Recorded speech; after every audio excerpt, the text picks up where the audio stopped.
well. But just as far as like why I wanted to do this show, everyone's like, how did you prepare for this? I'm like, I've been preparing my whole life for because I love true crime. I love the psychology behind why people snap or why people get revenge or why people are bad or why people turn into monsters. Like the trauma that's led people to this place in their life. And obviously the ragdoll killer has got some demons, but what's really interesting is that my character Edmonds, Rose and Baxter, they all have their own baggage too. And so the show is obviously like a whodunit, but it's also about like the fundamental problems of the police force: sexism, racism, PTSD, mental health, mental illness.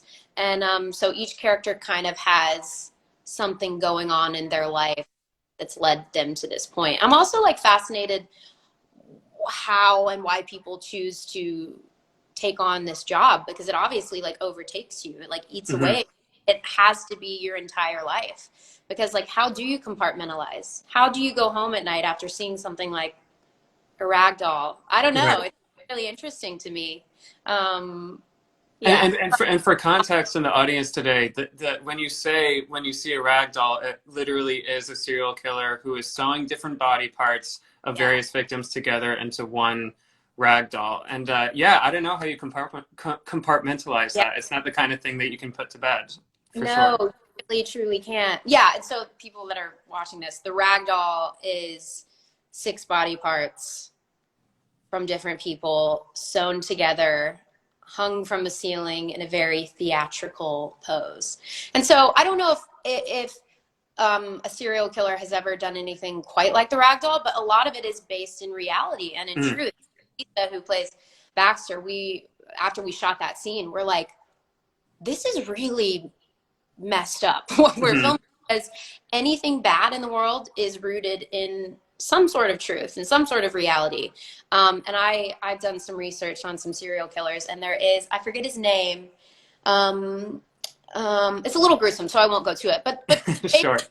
Long story short, a lot of what we filmed was based off of something that's happened in the real world. And you mentioned just a general interest. You've been preparing your whole life for this with a true crime passion. Obviously, it makes for great television. I'm curious if any performances from previous projects stick out to you as kind of an inspiration for your way into this true crime genre. Yeah, I mean, I've seen all the true crime documentaries, and what was always interesting to me is there was always like a lack of females in. There is just like a lack of females in the police force in general. But I watched 7, of course. That was a big Silence of the Lambs. A lot of Korean film was, as far from the directing, writing, cinematography standpoint, Korean film was a big influence for them. Just as far as like the deaths and this theatricalness of it all. Yeah, I mean, I watched 7. I watched, what was that Sandra Bullock one, Murder by Numbers. Yeah. While we were filming, I started watching Mayor of Easttown. Okay. It's so good in that show. So yeah, I watched a ton of stuff, but a lot of it was more, I got to talk to real detectives to just know, like, what do I touch or not touch in a crime scene, or what's the terminology. But a lot of it, I just wanted to understand why Edmonds is in the UK, why she chose this career path. Later on in the series, you realize that she's running away from something pretty traumatic in her life, and she's desperately like trying to make good. She's desperately trying to do the right thing because something is eating away at her. So her story gets a little more layered as we go on. Yeah, it's a lot to play with. You mentioned that the background of this character, Edmonds. Speaking for Backstage, our audience is very much kind of the working actors and creators of the world. I'd love to hear a bit more just about your process when it comes to building a new character. Do you dive into that backstory and kind of figure out that, for instance, she's running from something, so that informs the way that you play the character. But Yeah. yeah, give us a peek. You're sitting with a new script. What's kind of the first thing that you do to get it down into Yeah. how you're going to play it? I mean, what was so great about this script in particular is that Freddie Cyborn, who wrote the scripts, like Edmonds was all there. Like so Mm. often you're like, okay, I get like a vague idea of who I think she is. But with Edmonds, I knew exactly who she was because he's just so brilliant with how he described her. And um, luckily, they kind of gave me a little wiggle room to like bring my own nuance to her. But I mean, I definitely, you know, in the British crime genre, like I knew that they wanted that like American element in the show. Hmm. I'm the only Hmm. American show. And so I wanted her to feel younger. Like she definitely brings like this Gen Z element to the show. So she just feels like young and fresh, um, but a lot of her backstory was there. But what was tricky with Edmonds is that we shot episodes 1 through 3 at the same time and then 4 through 6 at a later point in Hmm. time. Most of the revealing of what happened to Edmonds happens in 4 through 6, and those scripts weren't written yet. So I'm like, I don't Ah. know. But I knew that it was enough to make her literally run away from everything in her life. Hmm. So in my head, what had happened was a little different than what ends up happening, but you don't always get the answers. You know, everyone watching, like as an actor, you don't always get what you're looking for, so you have to Right. create. That's why our job is so fun, because the opportunities are endless. I knew that Edmonds didn't really have a family. Did she have a family because they're dead, or did she have a family because she's really messed up? I don't know. Like that was a personal choice. So Hmm. with the character I play, you're either given the answers, and when you're not given the answers, that's where the fun begins. Because like I said, like there's so many recipes to come up with something interesting for your character. And then there was, so I created the backstory, but always what's most important to me is the dynamic and banter and chemistry with the people you're working with. And you Hmm. so often do not get time to know the people you're working with Right. before. And it kind of worked in my favor for this because Edmonds is new. She's the Right. new kid on the block. She, you know, she's not really supposed to have built-in history with anyone.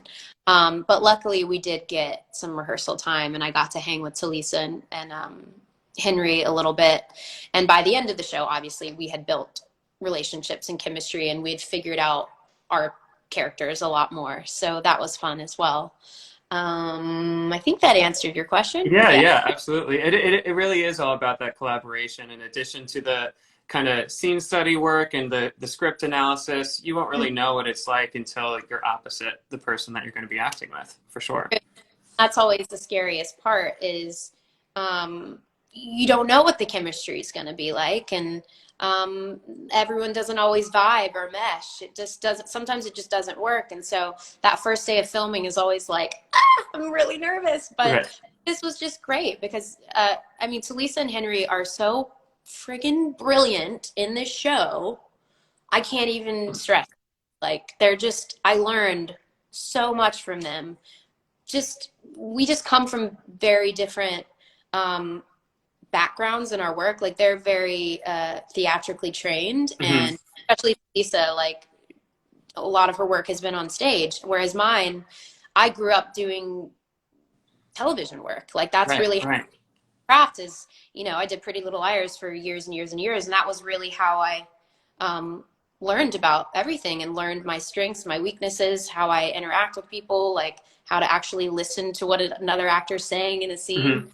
Um, and because of working with them, I definitely would love to do more theater. I think that that for me would be where I'd see a lot of growth.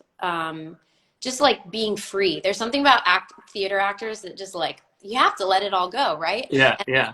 I'm not really that way. I'm very like, we got to get it right, like very perfectionist in that Hmm. way. Hmm. Doing a show like Ragdoll definitely was liberating because I could be a little more free. That's So great. That's great. You're still finding ways to challenge yourself all these always, years later. That's great. yeah, Well, as a final question for you, then, I'm really glad that you mentioned kind of your early roots. Everyone knows that you have such a rich history on the small screen, and you've been at it working professionally now for the better part of 20 years, which is, I'm sure, feels crazy to you to Yeah. hear it tallied up like that. Yeah. But if you were to tell your younger self when you were first getting your start, if you were to give them one piece of advice, and then by extension, just any piece of advice for those early career actors out there, what would it be?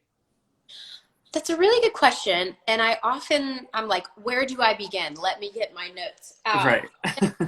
I think the main thing is, you know, being young in general, but being a young actor, at least for me personally, I was deeply, deeply, deeply insecure and never thought that I belonged where I was at. Like imposter syndrome. I hear actors talk about all the time. Like, am I Mhm. supposed to be here? Like, are you sure you want to cast me? Like, we always feel that. I will always feel that. I'll always be like, nope, they're recasting. I'm fired. Like, you Right. know?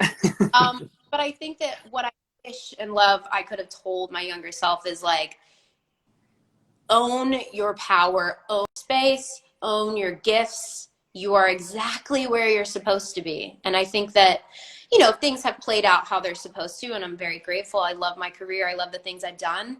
But I just think of like my little Lucy brain and all the things I used to worry about, and I think that like the biggest thing you can do as an actor, but also just as a human being, is like own your space. Hmm. Like that's the one thing you have. You have your power, and actually nobody can take that away from you.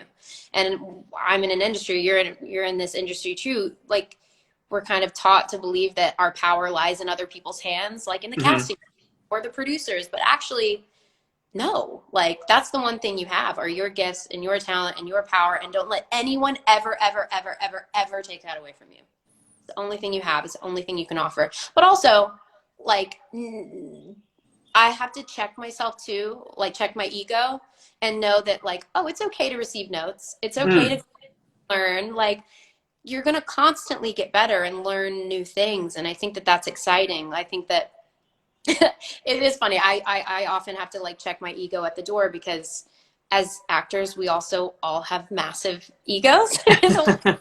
But but it's good to know that just soak in everything around you. I love getting to work with new people all the time from different walks of life, different stories. I'm constantly just fascinated by entertainment and like what we bring to life. I think Yeah, it's just yeah, cool.